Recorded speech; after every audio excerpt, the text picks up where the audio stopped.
Buena gente, ¿cómo están? Acá les habla Eloy. Vamos a seguir con otro ejercicio de las aplicaciones de la integral. Ahora vamos a ver lo que sería la longitud de arco. La longitud de arco básicamente vendría a ser como la distancia que ustedes recorren sobre una curva.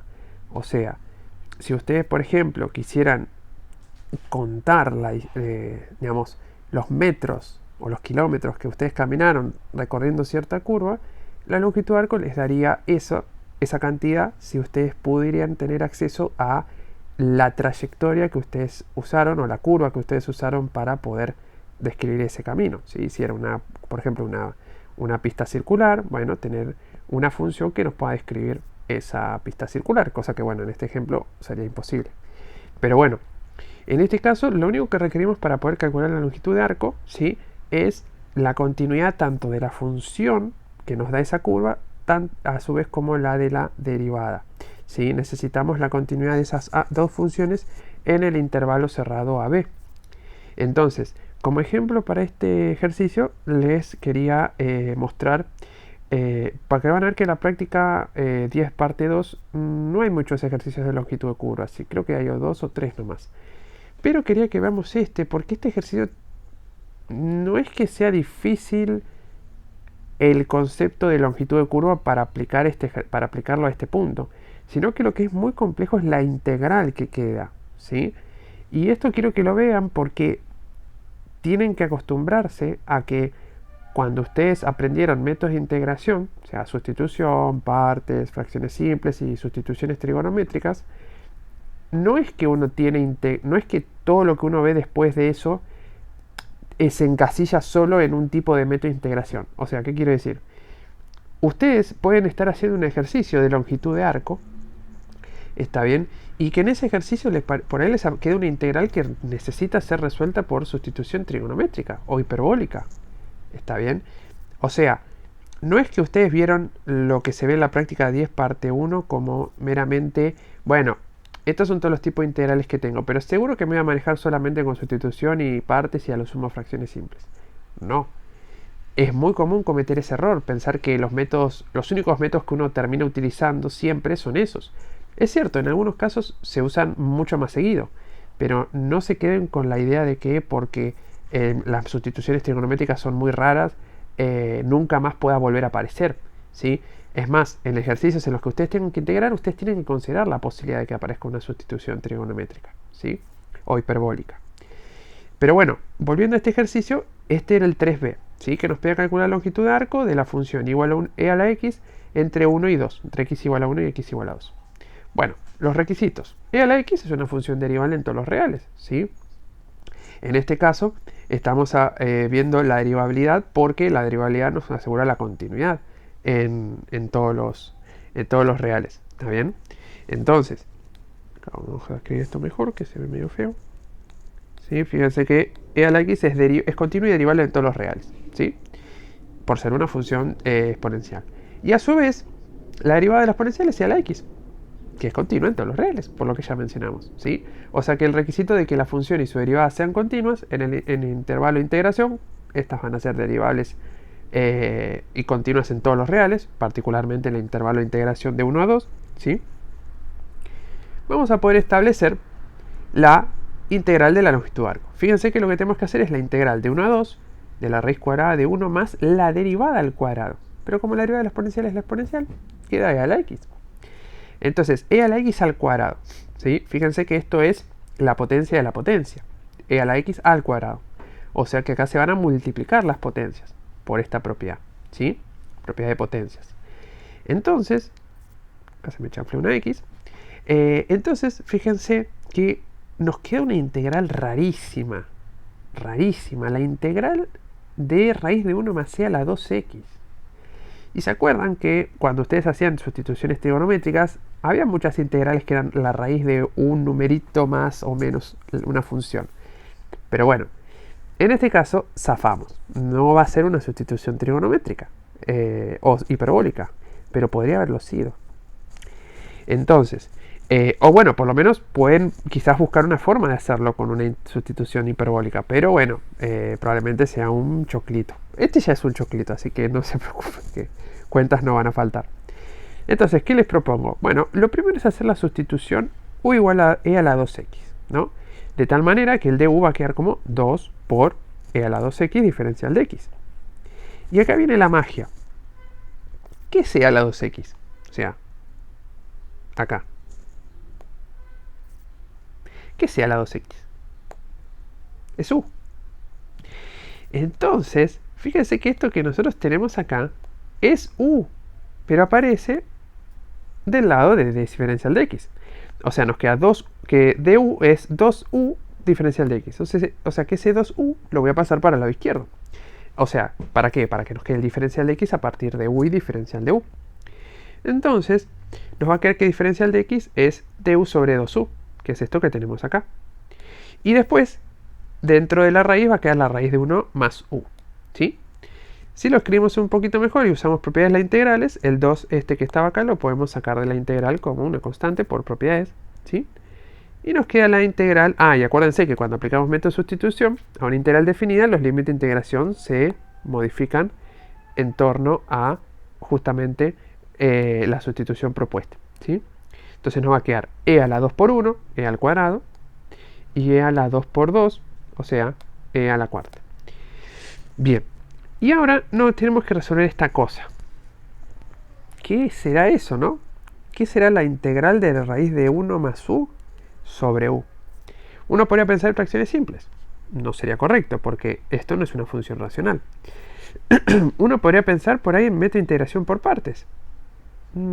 Tampoco sería la mejor opción. La mejor opción es volver a hacer una sustitución. La pregunta es ¿qué sustitución? Evidentemente. Bueno, la sustitución que vamos a proponer es b igual a la raíz de 1 más u. ¿Está bien? Fíjense que acá lo marcamos. ¿Por qué? Porque de esa forma el diferencial de b va a quedar como la derivada de, bueno, la raíz de 1 más u. En este caso, esa derivada nos va a dar 1 sobre 2 por la raíz de 1 más u diferencial de u. ¿Está bien? Y acá hay que prestarle mucha atención a esto de acá, ¿sí? ¿Qué es raíz de 1 más u de vuelta? Es b. Es lo que llamamos b. O sea que 1 sobre 2 raíz de 1 más u diferencial de u en realidad es un 1 sobre 2b por diferencial de b. Fíjense que usé otra letra, la b corta, para no volver a usar la u, ¿sí? Para no repetir la misma letra que ya estaba presente y no producir confusiones.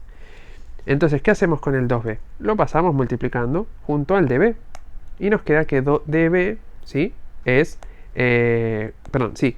acá debería ser du, perdón. Vamos a corregir eso de ahí.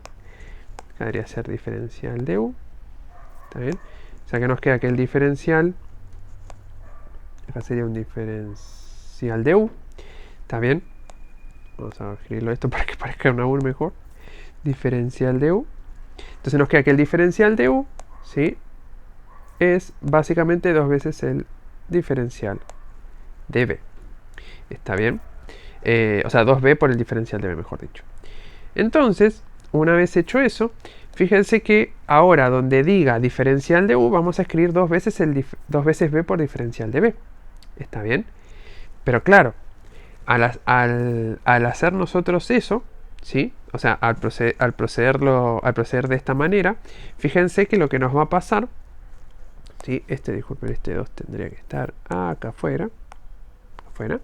Entonces, lo que va a terminar pasando es que este 2, ¿sí? Que nos quedó ahora, ¿sí? Que fíjense que lo pusimos, yo acá lo puse medio mezcladito, ¿sí? Diferencial 2b por diferencial de b. Ese 2, ¿sí? Ese 2 que estábamos teniendo de antemano, ¿sí? Que estaba por acá. A ver, un momento que... Claro, acá, perdonen, acá puse cualquiera. Este 2 tendría que estar acá, ¿sí? Eso debería ser 1 sobre u. Y el 1 medio acá. Ahora sí, porque si no, nos iba a dar cualquier cosa, ¿sí? Entonces, este 2 que estaba acá, estaba bien ahí. Bien, entonces ese 1 medio estaría ahí, ¿sí? Que lo podemos sacar de la integral. Acá parece que lo volví a introducir, pero ahora van a ver por qué. Entonces, el 2 que sale del diferencial de b, lo vamos a poder simplificar con el 1 medio que habíamos sacado anteriormente, ¿sí? Y nos va a quedar la raíz de 1 más u, que ya era b, ¿está bien? O sea que nos queda un b, ¿Y después por qué está este b? Bueno, porque este es el b que viene con el diferencial de u. ¿Está bien? 2b por diferencial de b.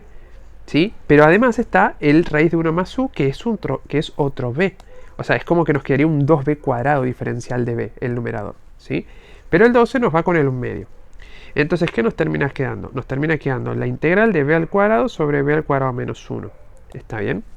Y los límites de integración se enturbiesen más todavía, porque ahora son, antes eran e al cuadrado y e a la cuarta, y ahora van a ser raíz de 1 más e a la cuarta sobre raíz de 1 más e al cuadrado, ¿sí? Porque la sustitución es raíz de 1 más u. Bien, ahora sí uno dice, y bueno, pero ¿de dónde salió ese b al cuadrado menos 1 del denominador? Porque antes había una u sola, ahí, ¿no? ¿Qué pasó acá? Bueno, lo que pasó acá es esto que les marco acá abajo.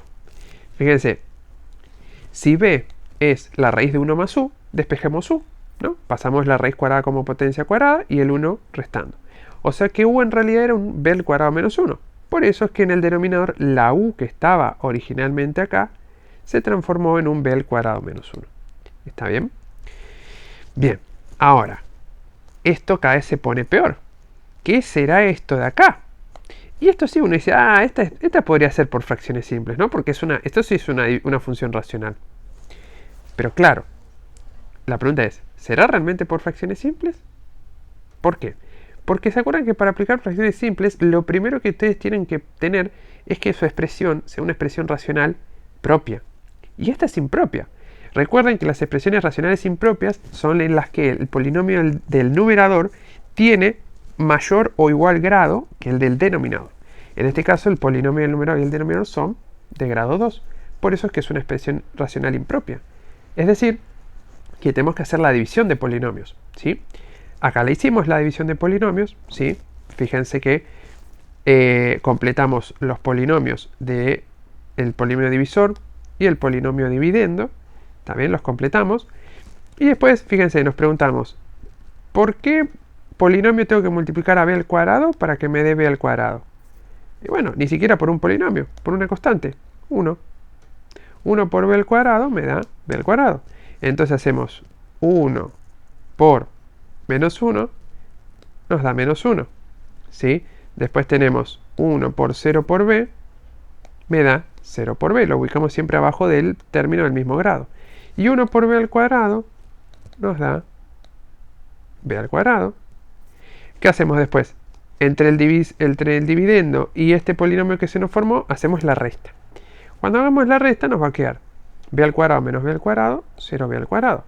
0b menos 0b, 0b. Y 0, ojo con los signos, 0 menos menos 1 me da 1 positivo. O sea que el grado del polinomio polinomio que nos quedó como resto es menor o igual al grado del polinomio divisor. Por lo tanto, en este paso se termina la división, ¿está bien? Y el polinomio 1, que sería esto que está acá, básicamente, es el polinomio resto, y el polinomio cociente es 1 también, ¿sí? Entonces, esto recuerden que es de polinomios, ¿sí? División de polinomios. Entonces, por algoritmo de la división para polinomios, que es muy parecido al algoritmo de la división clásico, ¿qué me va a quedar? El dividendo se puede escribir como el divisor por el cociente más el resto. ¿Sí? Fíjense, es exactamente igual, pero con polinomios. Entonces, una vez que tengo eso, ¿qué hago? Divido de los dos lados de esta igualdad por b al cuadrado menos 1. ¿Para qué? Para que de este lado nos quede el polinomio, nos quede la expresión racional con la que nosotros estábamos integrando. Es decir, nos quede b al cuadrado sobre b al cuadrado menos 1. ¿Está bien? Entonces fíjense que si si dividimos de este lado y de este lado por b al cuadrado menos 1, ¿está bien? Nos va a quedar expresado justamente esto que tenemos por acá. ¿Está bien? Eso que tenemos ahí. Entonces, una vez tienen eso, fíjense que esta sí ya sería nuestro integrando, pero escrito a partir de expresiones racionales propias. ¿Está bien? Fíjense que esto ya es una expresión racional propia, porque el polinomio del numerador tiene grado menor al del denominador. Volvemos a la integral, o sea, decimos, bueno, yo estaba integrando esto, ¿sí? Estábamos integrando esto de acá, pero acabamos de ver que esto que tenemos acá adentro se puede reescribir como 1 más b al cuadrado menos 1, que es lo que escribimos acá. ¿Está bien? Entonces nos queda la integral de una suma. Es decir, por propiedad de las integrales, lo podemos separar en la suma de las integrales. Así como hicimos acá abajo. ¿Está bien? Entonces, tenemos que hacer la integral de 1. Muy fácil. Buscamos la primitiva 1, b, ¿sí? Una primitiva, b, y hacemos la regla de Barrow entre raíz de 1 más c a la 4 y raíz de 1 más c a la 2. Pero claro, y la pregunta es, ¿y esta? ¿Y esta cómo la resuelvo? Uno diría, bueno, yo espero que esa integral sea fácil, ¿no? Bueno, no. O sí, es fácil, pero es de fracciones simples. Si había algo que podía ser cada vez peor, era esta integral. Si llevan la cuenta, vinimos aplicando dos sustituciones, una división de polinomios, y ahora fracciones simples, pero en realidad fracciones simples ya sabíamos que venía, ¿se acuerdan que lo habíamos visto al principio? Algo de fracciones simples iba a quedar, que íbamos a tener que aplicar. Pero de todas maneras no deja de sorprender la complejidad de la integral, ¿sí? Este lo elegí a propósito porque era un ejercicio, una integración compleja, o sea, compleja no de números complejos, compleja de dificultad, ¿está bien?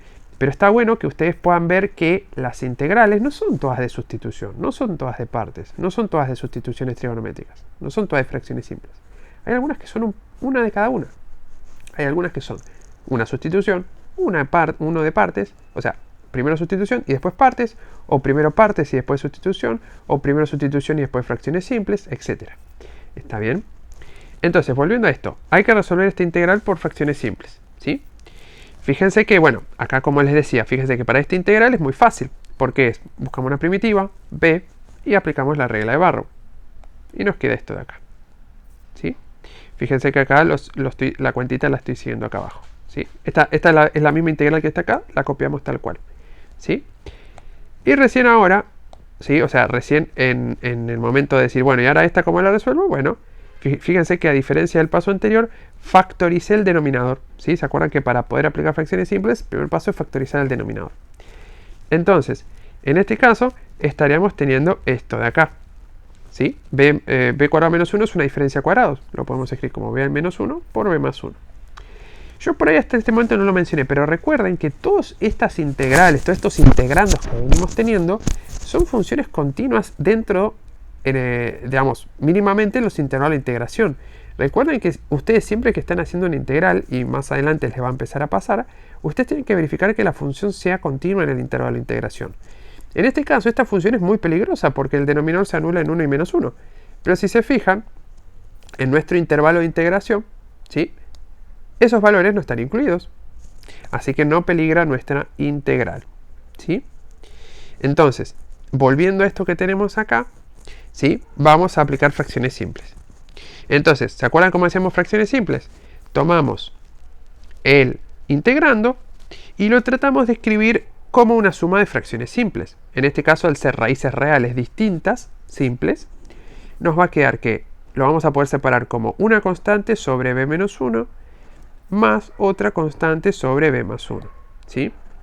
¿Y qué hacemos? Hacemos la suma de estas dos funciones racionales, hacemos un mínimo común múltiplo para obtener el denominador común, ¿sí? Y hacemos la división, ¿no? Hacemos este dividido este, fíjense que se nos da b más 1, entonces ese b más 1 que nos queda lo multiplico por el numerador, y nos queda a por b más 1, ¿sí?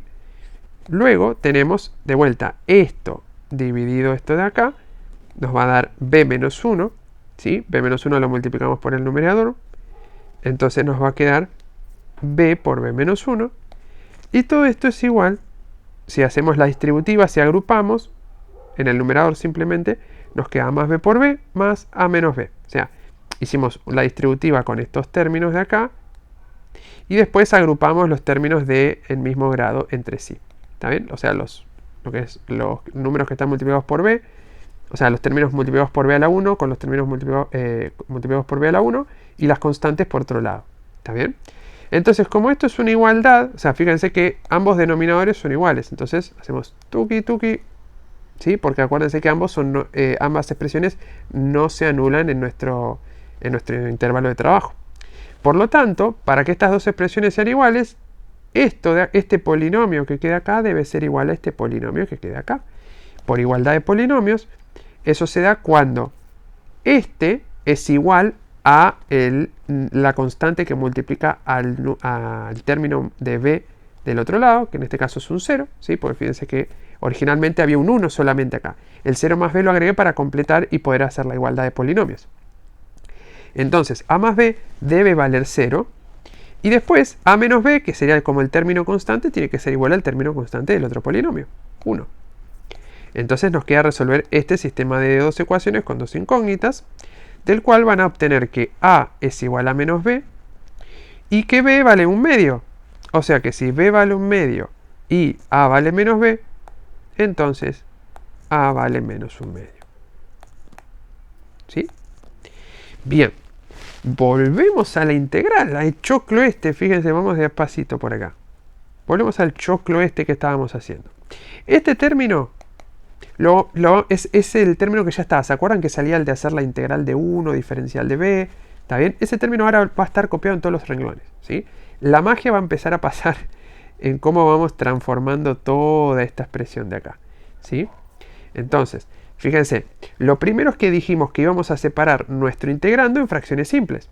Esas fracciones simples serán a sobre b menos 1, que recuerden que a valía menos un medio, y b sobre b más 1. ¿También? Que nos quedó un medio, ¿sí? El b nos dio un medio. Entonces, acá me salté un pasito, apliqué la propiedad para separarlo en la suma de las integrales, ¿sí? Y entonces fíjense que hacemos estas integrales respectivamente. ¿Está bien? Entonces, el menos un medio y el un medio salen de las integrales como constantes, ¿sí? Y a su vez, ahora claro, ¿qué les va a quedar? Les va a quedar como la integral de 1 sobre b menos 1 y la integral de 1 sobre b más 1. Que si se acuerdan, son integrales cuyo resultado es una función logarítmica, ¿sí? El logaritmo de justamente b menos 1 y el logaritmo del valor absoluto de b más 1. No se olviden, importante, que es el logaritmo del valor absoluto. No es el logaritmo de b menos 1 ni el logaritmo de b más 1, es el logaritmo del valor absoluto. Ahora bien, si después, cuando aplican la regla de Barrow, ¿sí? Les queda que b menos 1 evaluado en los límites de integración es positivo, bueno, ahí pueden sacar el valor absoluto, ¿sí? Entonces, recapitulando, ¿qué pasa acá? Bueno, el menos un medio y el un medio que teníamos acá lo sacamos como constantes, ¿sí? Este y este lo sacamos como constantes. Entonces nos va a quedar 1 sobre b menos 1, ¿sí? Y 1 sobre b más 1 para integrar.